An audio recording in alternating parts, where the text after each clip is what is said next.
Ինչու՞։ Այն երեխաներ ունեցող ընտանիքները ավելի ամուր, քան առանց նրանց։ Ընդհանուր նպատակներն ու արժեքները երեխաներ ունեցող ընտանիքում կապող օղակներն են, որոնք ամրապնդում են ամուսնությունը։ Երեխաների դաստիարակությունը պահանջում է համատեղ ջանքեր, եւ դա ամրապնդում է կապը ամուսնու եւ կնոջ միջեւ։ Ծնողները միասին աշխատում են իրենց երեխաների ապագայի համար, դա լրացուցիչ մոտիվացիա է ստեղծում հարաբերությունները պահպանելու եւ ամրապնդելու համար։ Բացի այդ, երեխայի հայտնվելը հաճախ էմոցիոնալ ավելի է մոտեցնում զուգընկերներին։ Այժմ դուք միասին միաժամանակ զգում եք եւ ուրախություն, եւ անհանգստություն ձեր փոքրիկի համար։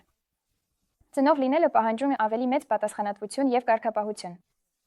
Զուգընկերները ստիպված են կազմակերպել իրենց կյանքը այնպես, որ ապահովեն լավագույն պայմանները երեխաների դաստիարակության համար։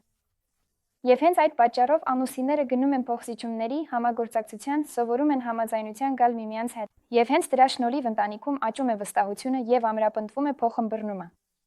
Աջակցություն եւ ֆիզիկական օգնություն։ Շատ ավելի հեշտ է ֆիզիկապես դաստիարակել երեխային, երբ երկու ծնողներն էլ մասնակցում են։